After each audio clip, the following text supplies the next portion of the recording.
Bom, então boa noite a todos. Começamos aqui mais uma reunião aqui de Uro-Oncologia da UERJ.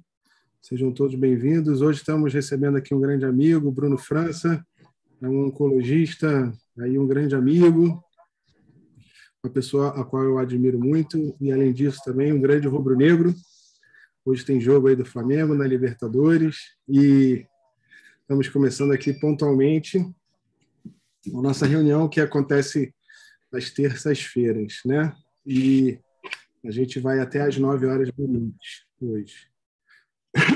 A gente estava conversando um dia desses, né, eu e Bruno, sobre...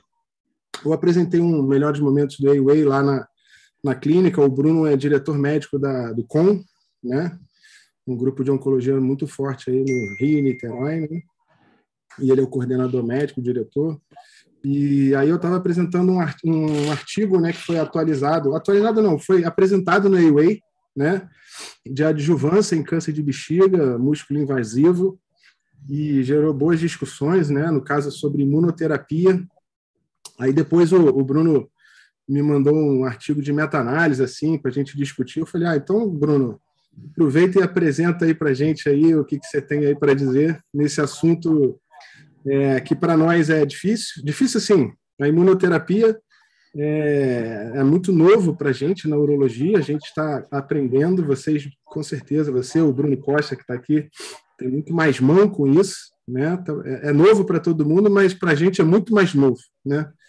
E é muito interessante a gente entender um pouquinho disso, até porque o tema de hoje é adjuvância no câncer músculo invasivo, né? No câncer de bexiga, músculo invasivo, que é o paciente que a gente opera, né? Que eventualmente fez neoadjuvância ou não, e é um paciente que muitas das vezes não, está na mão do urologista, né? E a gente tem que trocar essa figurinha com a galera da oncologia.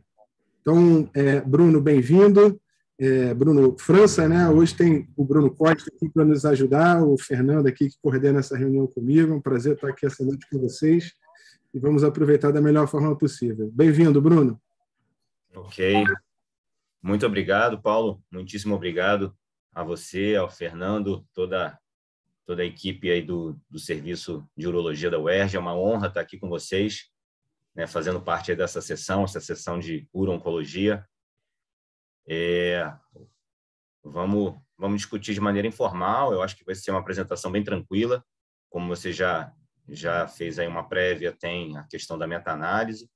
Eu acho que a ideia é ter uma troca, ter uma interação boa aí entre todos os integrantes e também cumprindo o horário, como você mencionou, a gente está aqui já no clima de pré-jogo para não ficar muito tenso para o final.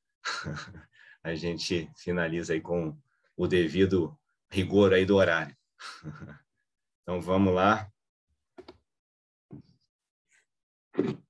Eu vou aqui compartilhar.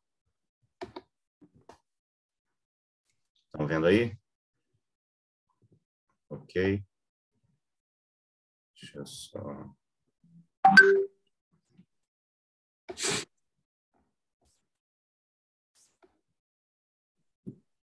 Certinho. Ok, né? Deixa eu só deixar aqui essa tela aqui, pronto.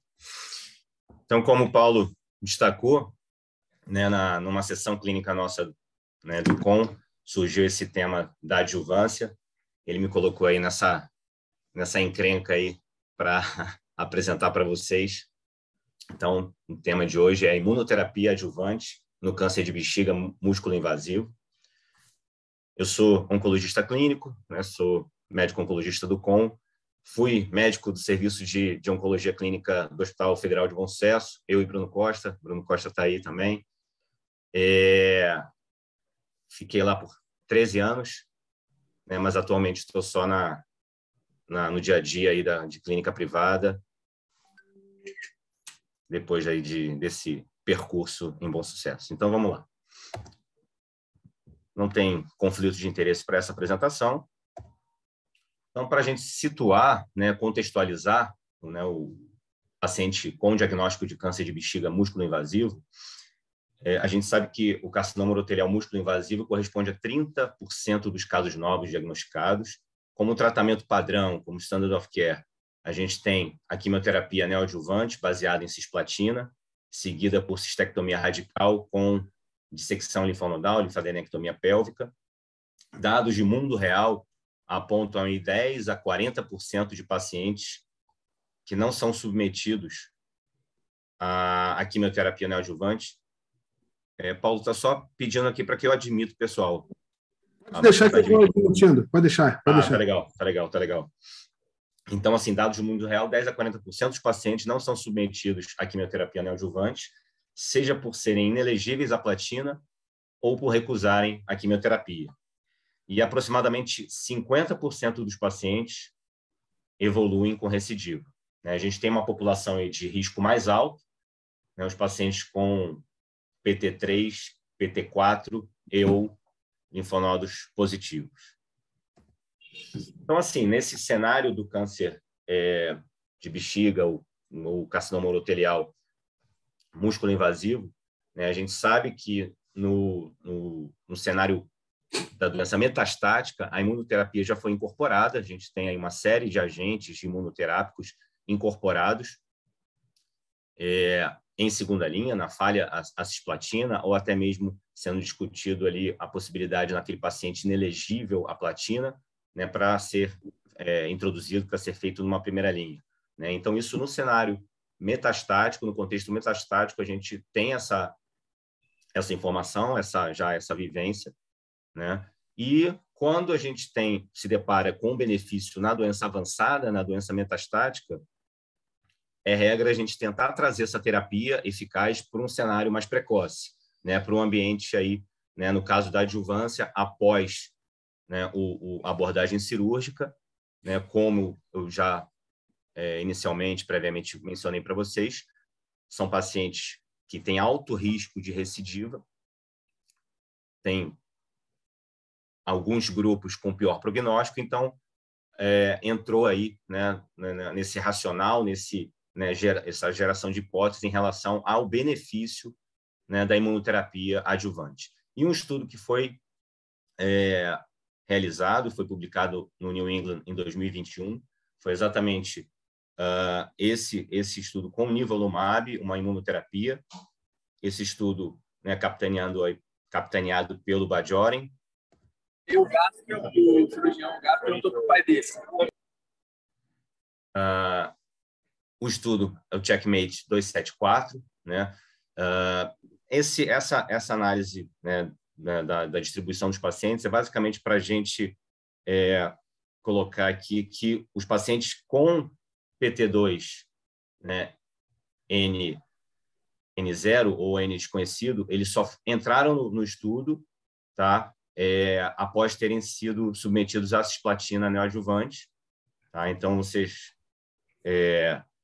reparem que não é o principal grupo do estudo, o estudo aqui, os pacientes com T3, T4 ou linfonodo positivo, seja N1, N2, N3, representam aí o principal grupo do estudo.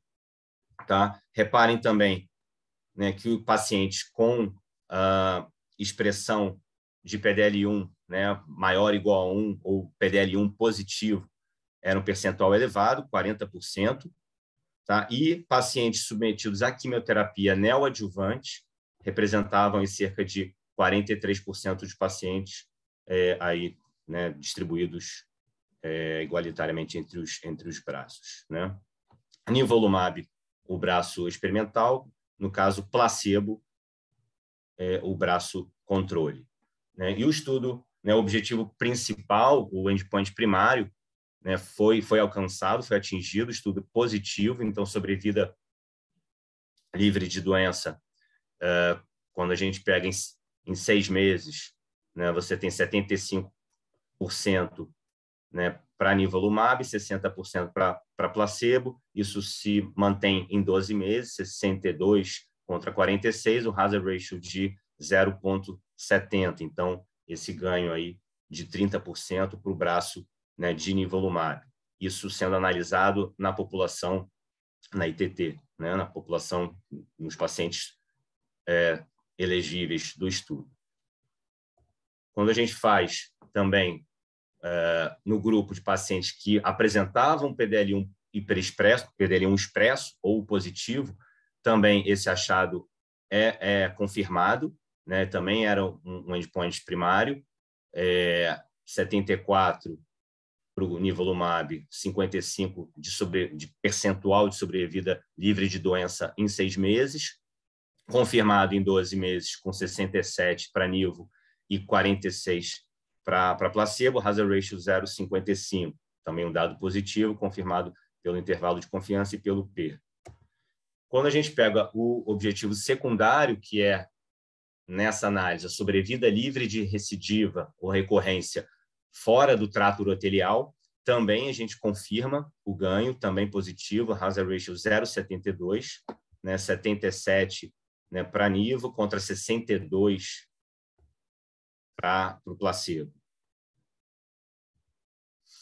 E aqui a análise já no grupo também de pacientes, na verdade, no paciente, a análise anterior na população ITT, o objetivo secundário também de sobrevida livre de recidiva fora do trato urotelial na população com PDL1 positivo, esse dado também é positivo, um hazard ratio 0,55, 75% contra 56,7% para o placebo. A gente constata nessa análise, né, nesse forest plot, nessa análise de subgrupo, a gente vê que o que, né, mais ali favorece o desfecho positivo do estudo, né, se a gente pegar, né, eu sem o cursor aqui, mas aqui, no hazard ratio 0,70, aqui para a população ITT, todos os pacientes, a gente vê paciente com status linfonodal positivo, a gente vê paciente PT3, o PT4 provavelmente pelo número pequeno de pacientes, né? Mas aqui a gente vê pacientes com linfonodo francamente positivo, linfonodo pélvico francamente positivo, e bem interessante a questão da diferença que os pacientes com quimioterapia neoadjuvante, né, se destacam em relação àqueles que não foram submetidos à quimioterapia neoadjuvante, aqui qualquer terapia neoadjuvante também mostrando o impacto favorável para esse subgrupo. Então, rapidamente, esse foi o estudo Checkmate 274, né, um estudo com nivolumab, publicado no New England, um estudo positivo. Por outro lado, a gente teve também publicado em abril de 2021, na Lancet Oncology, também uma revista de alto impacto, um outro estudo com outro imunoterápico, tá? Esse, no caso, atezolizumab, um anti-PDL1. Tá? Esse estudo, né, fez a randomização, fez o pareamento com observação, então não eram pacientes que se submetiam a placebo, o estudo acabava sendo aberto, né, no sentido de que, né, paciente recebendo uma medicação, uma droga, e paciente sendo meramente observados. Esse estudo, capitaneado pelo Belmont, espanhol, e acho que agora ele se encontra em Boston, mas também é autor de diversos estudos, primeiro autor de uma série de estudos do grupo de Barcelona, inicialmente. O estudo teve, na verdade, um desfecho ruim, negativo, né? Causou aí decepção, né? Ele não atingiu o objetivo principal, o endpoint primário não foi atingido, sobrevida livre de doença. Como vocês podem ver, as curvas se sobrepõem, né? Estão superpostas, você tem aí 19,4 meses de sobrevida livre de doença mediana para o atezolizumab contra 16,6 para os pacientes em observação, né? Então, não foi um dado positivo, né? O intervalo cruza o 1, P 0,24, hazard ratio 0,89, enfim, negativo. Quando a gente pega sobrevida global, que não era um desfecho primário, mas só para corroborar aí, na verdade, o dado negativo, estudo publicado, mas lançando aí a dúvida em relação à imunoterapia, uma vez que aí a gente tem dois estudos se confrontando, né, um com nivolumab, um anti-PD1, e um outro com atezolizumab, um anti-PDL1, um desfecho, um estudo positivo, o outro estudo negativo, né, num contexto, né, de pacientes que fariam tratamento adjuvante, né, então pensando aí em toxicidade, eu acho que toxicidade financeira seria um ponto aí para se pensar, né, um alto custo desses tratamentos. Então você tem esse questionamento aí, se eu tenho 2 estudos que eles se confrontam, né, como que eu saio dessa situação, né? Nos Estados Unidos, o FDA aprovou, tá, o nivolumab como medicamento a ser indicado na adjuvância de pacientes com carcinoma urotelial músculo invasivo de alto risco, tá? Há uma recomendação no NCCN. Então, assim, ele na verdade ele coloca que deve se considerar, né, o apontamento no guideline do NCCN. Então, assim, para tentar, né, ajudar nessa análise, a gente, acho que os colegas brasileiros, né, do grupo do LACOG-GU, né, o primeiro autor, o Fernando Sabino, contando aí com, né, o Andrei, com o André Fay, o André Sassi, né? A maioria dos autores são 6 aí brasileiros e tem aí a participação também do espanhol, Henrique Grande, e do Matteo Santoni, italiano. Essa meta-análise no sentido de tentar, né, concluir qual a conduta a ser tomada. Então, ela pegou os 2 estudos, né? Então, assim, só tem na literatura, até esse presente momento, esses 2 estudos. Então, um apanhado de 1.518 pacientes, tá? Sendo aí 406 pacientes submetidos a atezo, 353 pacientes submetidos a nivo, 759 pacientes que não sofreram intervenção. Na metodologia da meta-análise, né, a significância estatística é mensurada pelo P menor do que 0,05 e o critério de heterogeneidade estatisticamente significativa medido pelo P menor do que 0,10 ou o I quadrado maior do que 50. Então, são questões da metodologia estatística da meta-análise.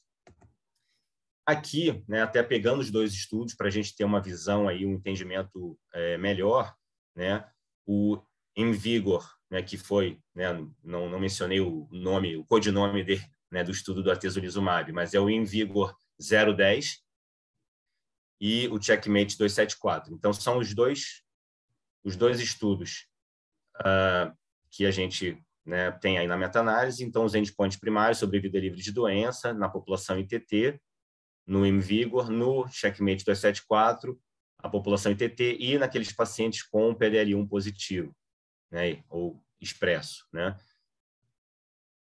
Acho que vale a pena, né, comentar o percentual de pacientes com carcinoma urotelial de trato urotelial superior no Checkmate 274, que é até um subgrupo de pior prognóstico, né? Também o percentual mais alto de pacientes com PT4 no Checkmate 274, que foi o estudo com nivolumab e o estudo positivo, tá? Um percentual um pouco menor de pacientes que se submeteram à quimioterapia neoadjuvante também no Checkmate 274. Né?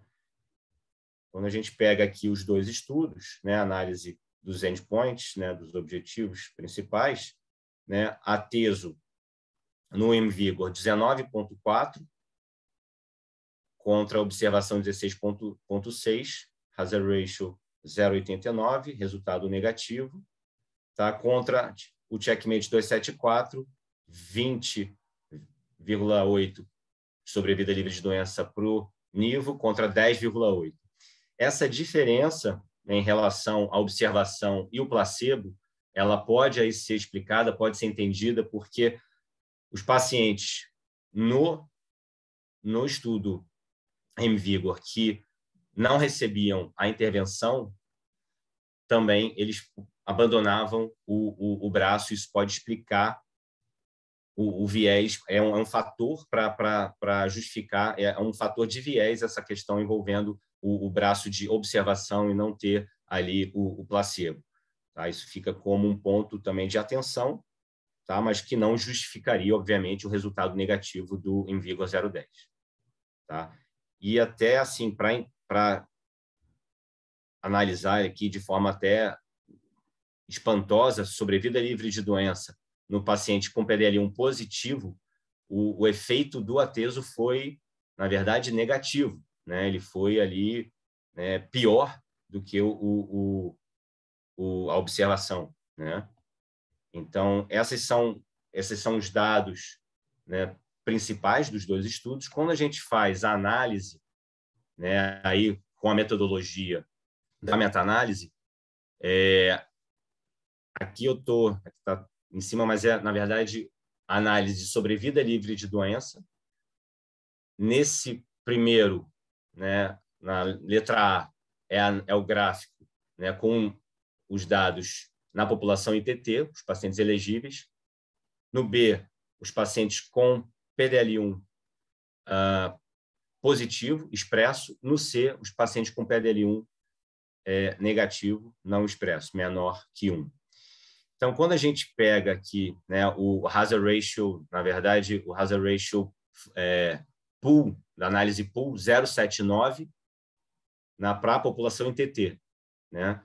Repare que ele foi positivo no checkmate, ele foi negativo no INVIGO. Quando eu faço a análise, esse desfecho ele é caracterizado como um P igual a 0,05, tá? O que configura, numa análise com heterogeneidade estatisticamente significativa, configura como um desfecho negativo. Tá? Então, a análise da sobrevida livre de doença na população ITT, ela não foi atingida, tá?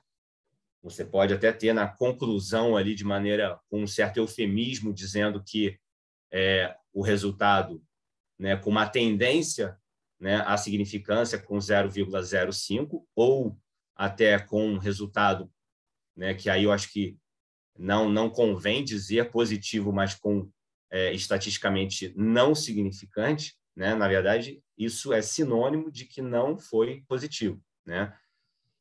Quando a gente faz uma análise mais para os subgrupos, né?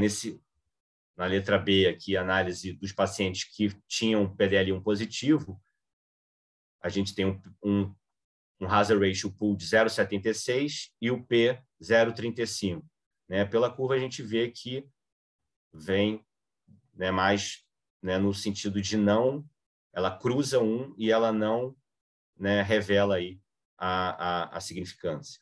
Né? Da mesma maneira, quando a gente faz análise para o PDL1 negativo, e aí pode gerar até um pouco de confusão, e é esse o questionamento em relação à análise de PDL1, porque quando a gente pega os pacientes metastáticos para a segunda linha, a gente não faz a diferenciação, né, entre pacientes que são PDL1 positivo e negativo, e aqui nessa análise a gente pode até achar que os pacientes PDL1 negativo foram melhores do que os pacientes PDL1 positivo.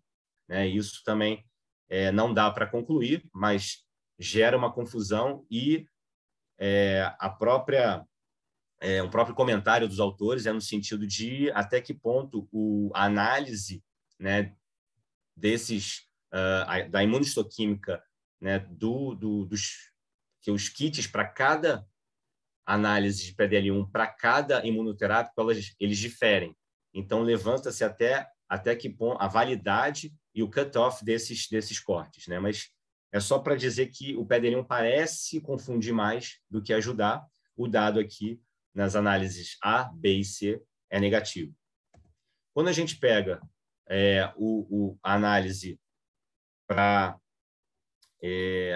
aqui é quimioterapia, né? Que é porque eu estou aqui sem conseguir... Aqui, na verdade, letra A, pacientes que fizeram quimioterapia, né, baseada em platina, neoadjuvante, e no B, pacientes que não fizeram a quimioterapia neoadjuvante. A gente vê um pool de análise 0,68, porém um P0,12 negativo. Tá? Você vê que aqui, por mais que no checkmate do E74 isso pareça aí fazer, né, uma diferença, né, realmente significativa, né, e de fato Quando você faz a pool análise, né, isso não é mantido, né, há um deslocamento para a direita, claro que muito às custas do estudo in vigor. Quando a gente faz análise dos pacientes que não fizeram quimioterapia neoadjuvante, os dois grupos, realmente, os dois estudos não mostram ganho, né, e o próprio análise pool corrobora isso, tá? 0,95, P de 0,58. É exatamente isso. Braço A ali no gráfico A e dados neoadjuvante e não neoadjuvante. Quando eu pego conforme o sítio primário, os pacientes do Checkmate 274, o estudo com nivolumab, né, tiveram, né, um resultado extremamente favorável quando você pegava os pacientes com doença primária em bexiga, ao passo que os pacientes no InVigor foram, né, também sem benefício, isso constatado pela análise pool, um P015, e o próprio gráfico também do desfecho de meta-análise. Quando eu pego os pacientes com o tumor do trato urotelial superior, a análise aí, nem para o Checkmate, nem para o InVigor, os resultados são muito ruins. Tá? Ele ainda aqui tenta estratificar entre pelve renal e ureter, né? Os resultados são extremamente desapontadores, desanimadores, né? E a análise pool dá, na verdade, um efeito deletério do tratamento, né? 1,31 hazard ratio, P de 0,19. Então, assim, essa foi a meta-análise, né, do grupo, né, capitaneada pelo grupo do LACOG-GU.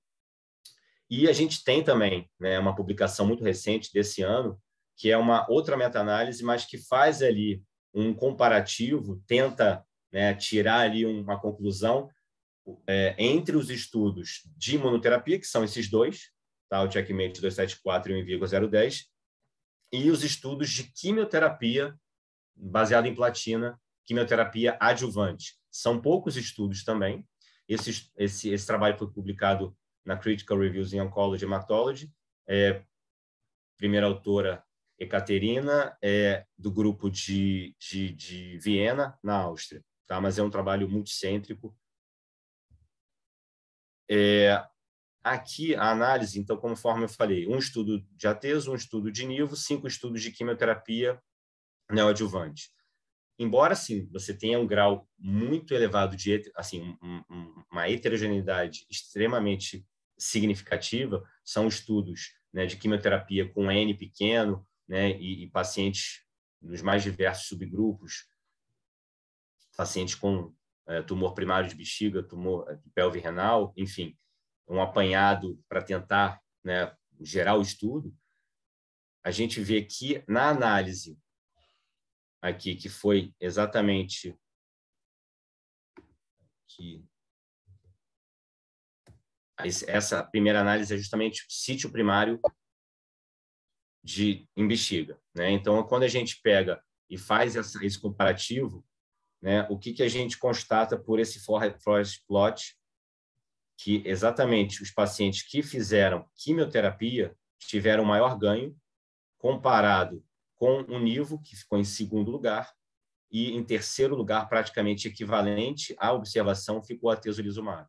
Tá? Então, aqui é quase um pódio, né, esse ranqueamento: quimioterapia, primeiro lugar, o nivolumab em segundo, o atezo em terceiro, nessa análise, né, de 7 estudos, nessa meta-análise, 7 estudos comparando, aí, tentando extrair uma conclusão entre quimioterapia adjuvante e imunoterapia adjuvante. Quando a gente pega as informações, os dados para o paciente com carcinoma urotelial de trato superior, né, a gente vê um ganho para a quimioterapia, tá? Embora, assim, sejam estudos com N menor, né, pode se questionar dessa forma, a gente vê um ganho, né, praticamente equivalente à observação para o nivo, até um pouco pior, e, como a gente viu até na meta-análise anterior, e um ganho pior ainda, na verdade, uma ausência de ganho, né, um efeito mais deletério ainda, para o atezolizumab, formando esse ranqueamento: quimioterapia como tratamento adjuvante recomendado, nivo ali disputando com observação, e até na minha análise pior do que observação, e atezo francamente pior. Então, aí concluindo, para não gerar estresse para vocês no momento pré-jogo, a imunoterapia adjuvante para os pacientes com diagnóstico de carcinoma urotelial músculo invasivo e submetidos à cirurgia radical não pode ser considerada como conduta de rotina na nossa prática clínica. A gente está vendo isso claramente com câncer renal. Tá? A gente, fazendo aqui um paralelo, os estudos que estão por serem apresentados e estão por sair estão vindo negativos, embora tenha um estudo positivo com pembrolizumab. Então, assim, vai se gerar esse conflito. A gente já teve isso também em outro momento com os inibidores de tirosina quinase, no câncer de rim, onde teve, no primeiro momento, uma euforia e depois uma depressão. Então, assim, até o momento, a gente tem esses dois estudos, o estudo de nivo e o estudo de atezo. Embora o estudo de nivo isoladamente seja positivo, são dados ainda preliminares que analisam sobrevida livre de doença, sobrevida livre de progressão, não analisam sobrevida global. Tá? Então, esses dados também eu acho que tem que se considerar isso fortemente, tá? E sendo apenas um estudo. Então, assim, a gente tem que aguardar dados mais consistentes desse estudo, dados envolvendo sobrevida global, principalmente considerando custo do tratamento, impacto, ou toxicidade financeira para o sistema, seja o sistema de saúde suplementar ou o sistema público. Tá? Então, assim, atualmente, diante dos resultados imaturos e controversos dos estudos de fase 3, eles são conflitantes, e das análises negativas das meta-análises, não recomendamos a imunoterapia adjuvante. O estabelecimento de uma melhor seleção de pacientes via biomarcadores é altamente recomendado. A gente sempre vê essa conclusão dos biomarcadores, mas é fato que alguns estudos colocando a quimioterapia associada à imuno ou a imuno isoladamente como neoadjuvância, eles estão sendo feitos, tá? E baseados na análise de DNA tumoral circulante. Inclusive, tem uma análise do InVigor, uma extrapolação do InVigor com os pacientes com monitoramento do DNA tumoral circulante, onde se mostrou benefício em sobrevida livre de progressão e sobrevida global naqueles pacientes que apresentavam DNA tumoral circulante positivo. Tá? E a gente está com um estudo em andamento, que é o InVigor 011. A gente não tem ainda os dados, mas é um estudo que considera essa estratificação, esse refinamento dos pacientes com análise de DNA tumoral circulante. Tem um estudo promissor, que é o Ambassador Trial, que é um estudo envolvendo pembrolizumab, até o momento a droga mais eficaz, tanto em uro como em oncologia no geral, no sentido da imunoterapia. Tá? Então, pembrolizumab está com várias indicações, mas assim, a gente não tem esse estudo ainda sendo aguardado o seu desfecho. E é importante dizer que alterações moleculares, como as alterações de FGFR, sejam as fusões ou as mutações, a gente sabe que corresponde a um grupo de pacientes, de tumores, que tem pior evolução, pior resposta à imunoterapia. Então, esses pacientes também poderiam ser excluídos, poderiam ser testados e analisados de maneira distinta, até com a terapia-alvo como opção aí, que seja de adjuvância ou neo, mas, claro, isso precisa ter a análise, precisa ter o estudo, mas é também um ponto para se colocar, da mesma maneira que os tumores de trato urotelial superior são tumores que se sabe que têm menor infiltração linfocitária. Tá? Então, são tumores chamados de frios, ou tumores que não são quentes ou não responderiam bem à imunoterapia. Tá? Então, acho que é algo também que vale a pena citar, ou colocar aí como um comentário para melhorar a seleção, melhorar esse tipo de análise. Um outro ponto que é muito falado, né, eu acho que todo mundo destaca, é que as drogas são distintas. Então, a gente tem 2 estudos aí, porém, né, são estudos com drogas que são imunoterápicos, ok? Mas são inibidor de PDL1 e inibidor de PDL1, né, de PD1, desculpa, e de PDL1. Né? O inibidor de PD1 é o nivolumab, que teve estudo positivo. O inibidor de PDL1 é o atezolizumab, e quando você inibe o PDL1, né, você tem uma resposta, né, uma inibição da própria inibição da resposta imunológica inferior à inibição promovida pelo anti-PDL1. Tá? Porque aqui o anti-PDL1 ele vai impedir que o ligante L1 e L2 atuem. Tá? Então, ele faz esse bloqueio mais abrangente. Ele atua, né, de forma mais robusta nessa análise, nesse bloqueio da inibição da resposta imune. Tá? Essa é também uma colocação.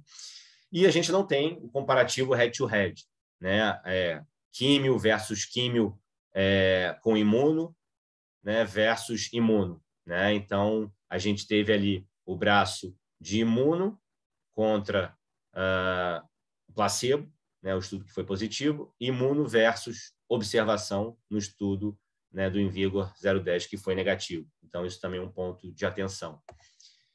É isso. Acho que eu estou dentro aí do cronograma, do horário. Queria agradecer mais uma vez Paulo, Fernando, todo o grupo da UERJ. É uma honra estar aqui com vocês, com os residentes. Sempre muito bom para a gente aí aprender aí em conjunto. É isso. Bruno, antes de mais nada, falar que só o Paulo que está ansioso aí com esse pré-jogo aí. Por mim, a gente ficava aqui até 10, 11 horas da noite falando sobre o câncer de bexiga, tá? Cara, obrigado, muito obrigado aí. Tua aula foi muito boa. Ainda mais que você estratificou trabalhos distintos e pôde explanar muito bem. Porque quando a gente pega um trabalho desse, como o Checkmate, né? Você pega lá o artigo do New England, lê o texto dele, né? E lê as conclusões dele, né? Aquela rápida lida no abstract, você fica empolgado, né? Você analisa aquilo ali sem ser uma análise pertinente, não leu o artigo por completo, não fez uma análise importante, você acredita que aquilo ali é a mais nova salvação dos pacientes com um câncer de bexiga invasivo, né? E quando você faz essa análise comparativa, a gente observa que não é bem isso, né? Faltam dados, faltam comparativos para, de fato, poder prescrever essa droga com confiança e com segurança, né? Porque, como você mesmo falou no início, a questão da toxicidade econômica é uma coisa importante, né? Tem que ser levada a sério. Fora a toxicidade que essas drogas levam no paciente. Eu ia até te perguntar isso. O nivolumab, ou até o atezo não mostrou resultado, foi muito ruim. Mas o nivolumab, ele tem muito efeito colateral? Sim, as toxicidades até são manejadas assim, com relativa tranquilidade, mas ocorre as reações imediatas, né? Então, assim, nesse estudo, foram 3 óbitos. Tá? Então, assim... Ouvindo bem? Oi? Não. Deu ouvindo bem, não. Você está falando igual, sei lá o que. Parece Darth Vader. Deu um problema no som. Tá ruim, não? Deu uma interferência horrível. Som e colocar de novo. Tira o som. É o áudio. Oi, vendo. Não. É igual o Darth Vader. Sai e barra. Sai e entra de novo, sai e entra de novo.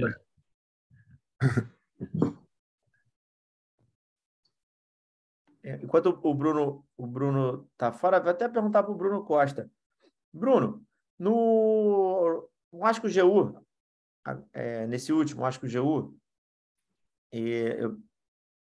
desculpa porque eu não vou lembrar o cenário, mas falou-se alguma coisa de Durvalumab associado ao Olaparib no câncer de bexiga. Seria em outro cenário, né? Seria no cenário de doença metastática. Você sabe me Eu não me lembro desse estudo, não, Fernando, mas deve ser, com certeza. Olaparib com Durva deve ser num cenário mais avançado aí, com paciente com provavelmente um BRCA positivo, alguma coisa assim, alteração de reparo de recombinação homóloga, né? Que é o grupo que se beneficia, geralmente, de uso de Olaparib. Aí voltou, Bruno. Eu acho que era nos pacientes não elegíveis para a platina, alguma questão desse Pode tipo. ser. Tem vários grupos em estudo agora, né? Com Infortumab vedotin associado a imuno, na neoadjuvância para paciente que não pode receber platina. Tem vários esforços nessa população que não é elegível a platina na neoadjuvância. Mas esse estudo particular que você falou aí de Durva com Olaparib, não me lembro não, cara.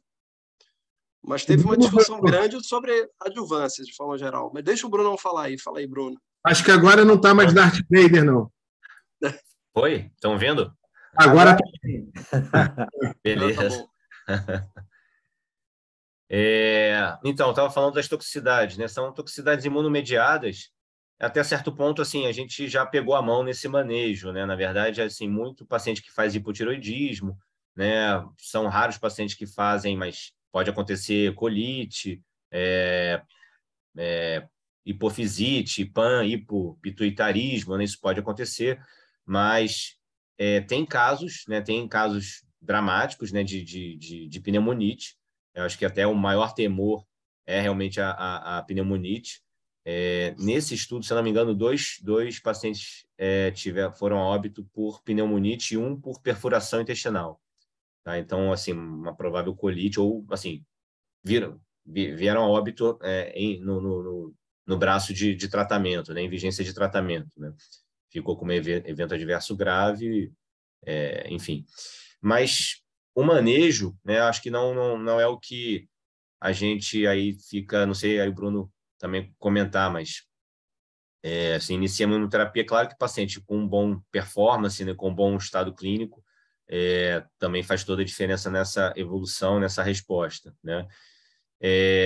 O que eu acho que a gente tem que considerar é exatamente o custo desses tratamentos, né? O alto custo desses medicamentos e a análise que foi em sobrevida livre de doença, e tendo um estudo, por mais que as drogas sejam distintas, né? Um anti-PD1 contra um anti-PDL1, um estudo, né, negativo. Né? Então, assim, são poucos estudos até o momento, não dá, eu acho que, na minha opinião, para a gente mudar a prática clínica e se empolgar de forma absurda com a imunoterapia adjuvante em carcinoma uroterial.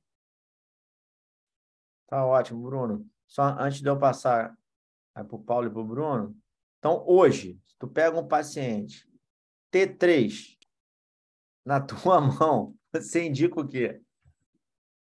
Mas ele faço, na verdade, a neoadjuvância, quimioterapia neoadjuvante, né? Mas, assim, esse paciente, ele não fez neoadjuvância. Não fez neoadjuvância. Se ele não fez neoadjuvância, ele ganharia quimioterapia adjuvante, baseada em platina, cisplatina. Beleza.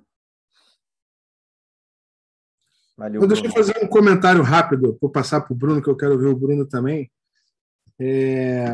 O Bruno França, foi excelente a apresentação e é impressionante como vocês, oncologistas, aí conseguem pegar os números e trazer à luz assim, o que eles querem dizer, né?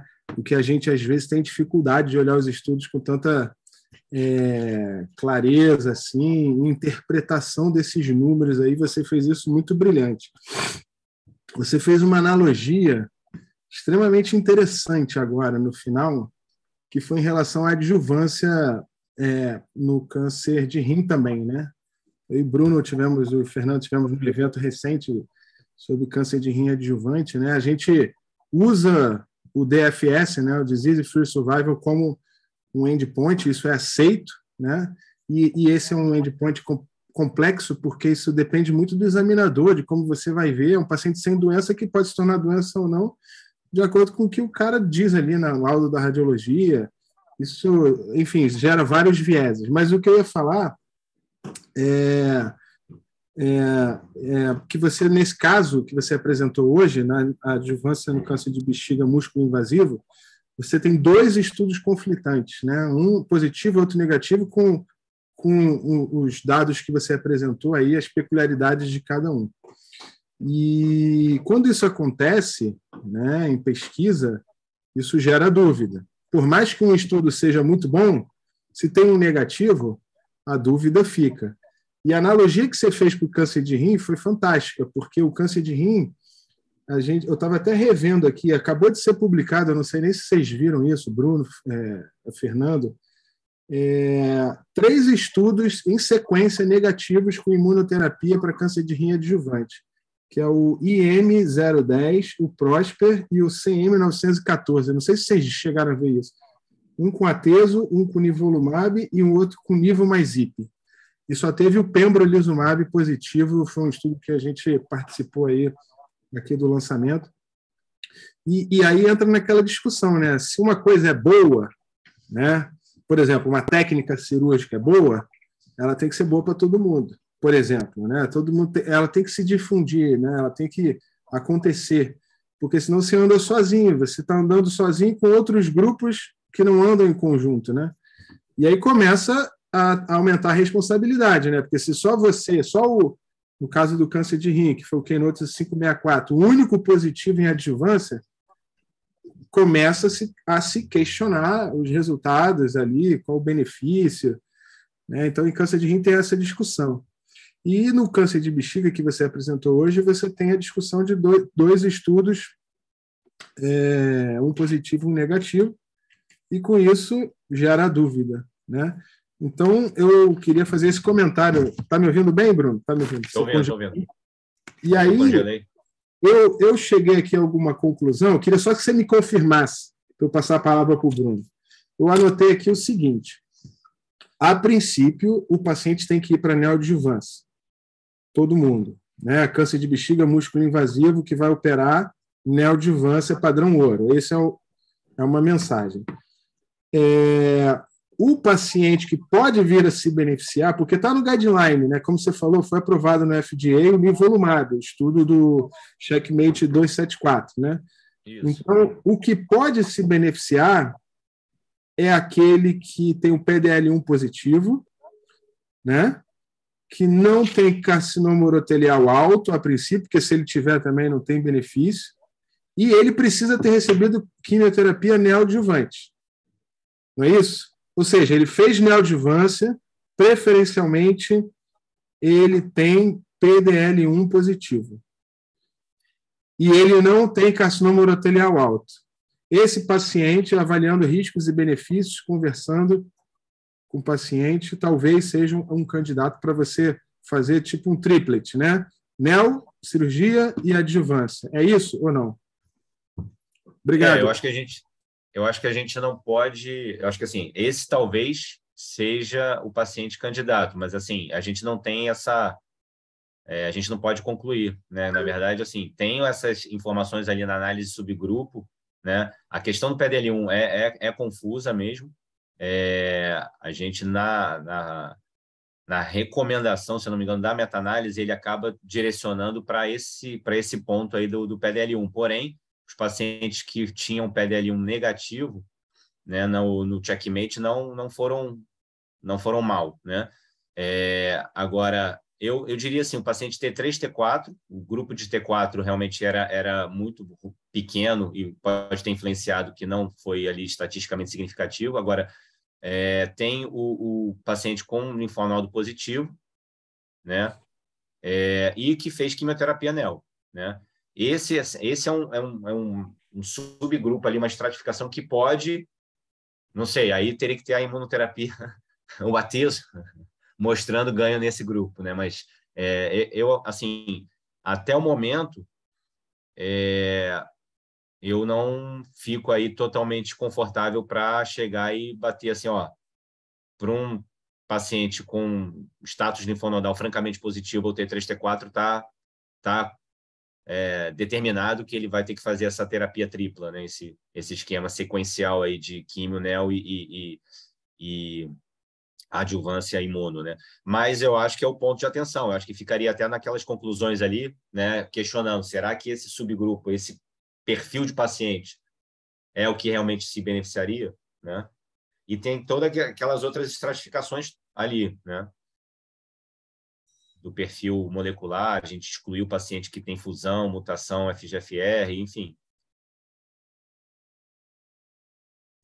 Por aí. Muito bom. Bruno, quer fazer algum comentário, pergunta? Bruno Costa.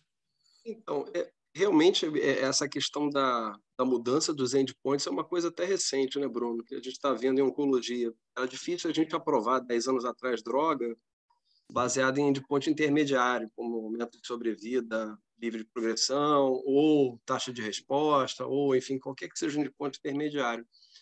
E isso agora, para uma questão até para diminuir o tamanho da amostra necessária para aprovar a droga e diminuir o tempo, né, para a gente ter resposta dos estudos, esses estudos a gente está vendo cada vez mais com droga-alvo, o endpoint principal do estudo como intermediário, né, como no caso aí desses estudos de adjuvância. Não é a melhor opção, né? A opção ideal seria a gente demonstrar que esses pacientes vão ganhar sobrevida. Nesse caso, ainda tem um agravante, que é o fato de ter um estudo negativo. Por outro lado, eu consigo ver, eu acabo pensando para esses pacientes, é o seguinte, eu acho que são pacientes com um prognóstico muito reservado, né? Você vai fazer neoadjuvância com platina nesses pacientes. O paciente faz uma cistectomia. O histopatológico chega na tua mão, um T3, linfonodo positivo.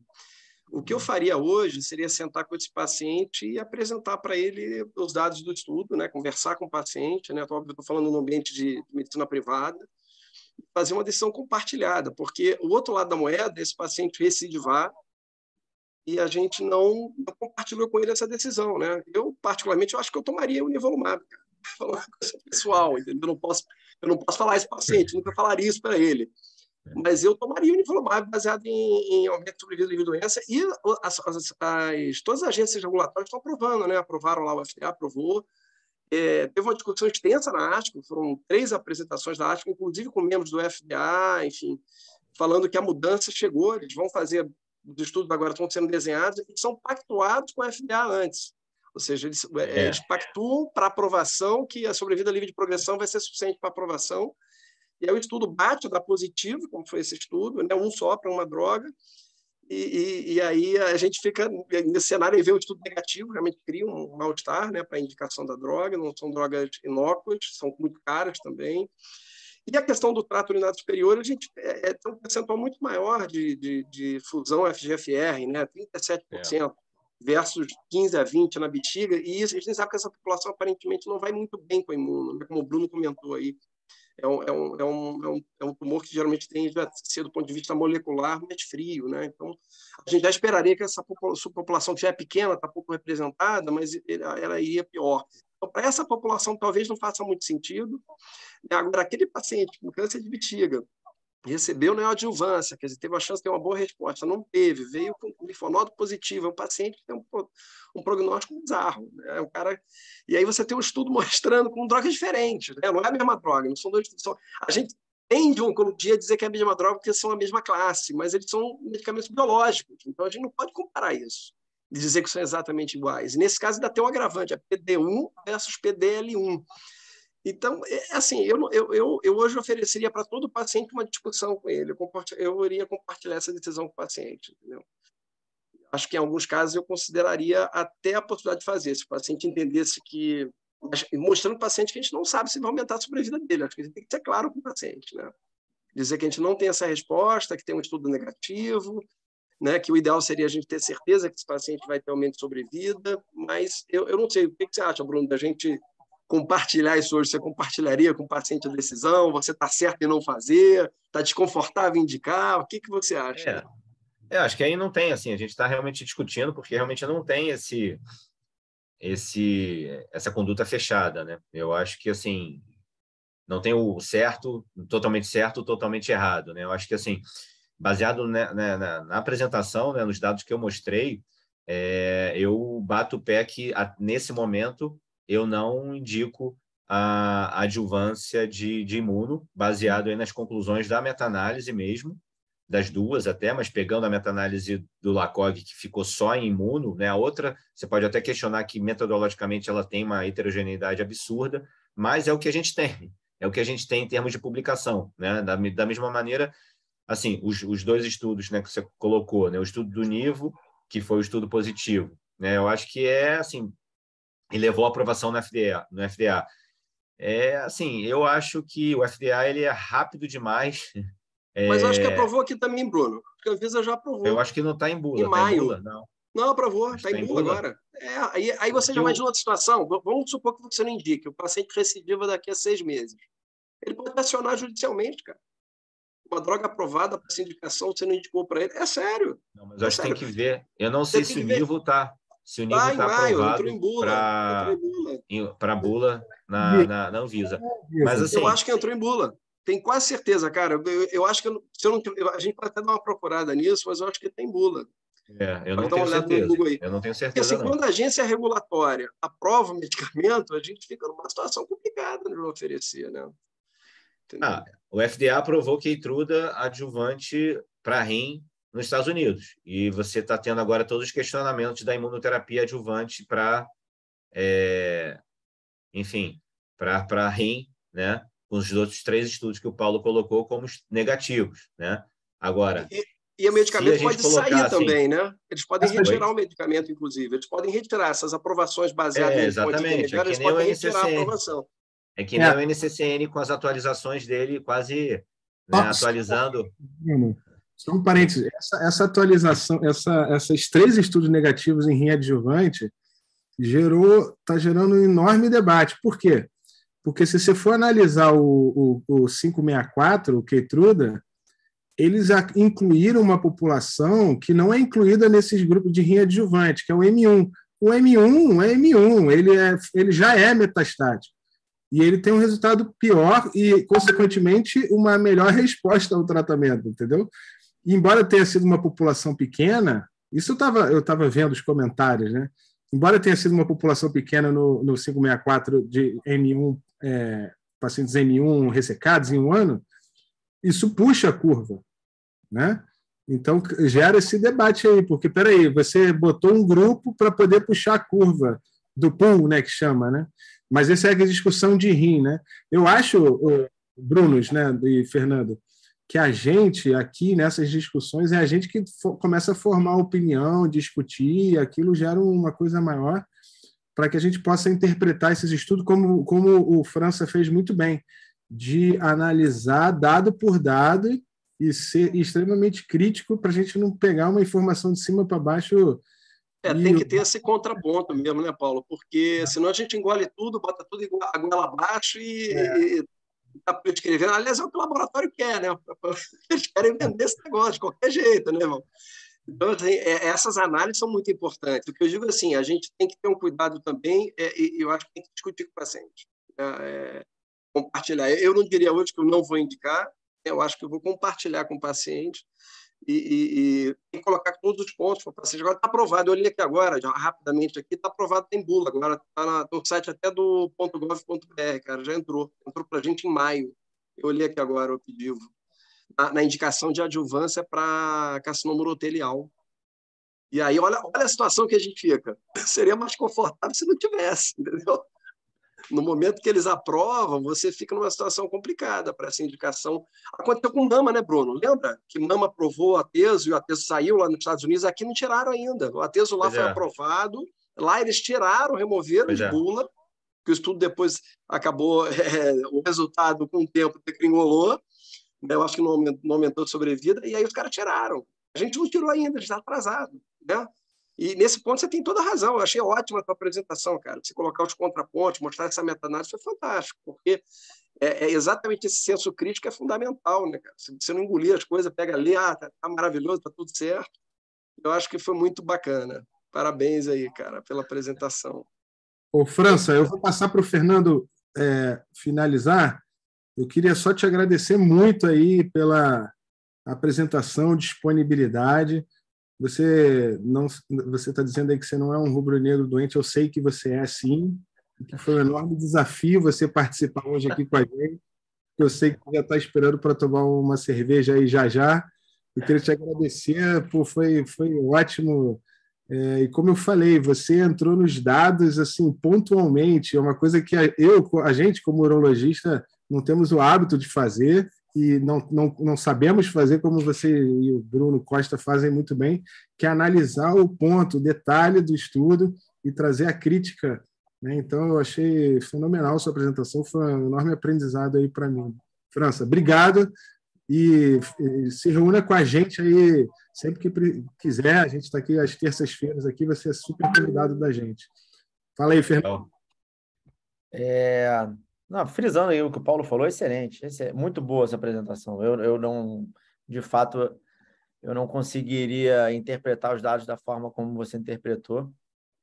E concordo também com o Bruno Costa, né, na questão de que, ainda mais nessa situação que está aprovado em bula, a gente passar isso para o doente, né?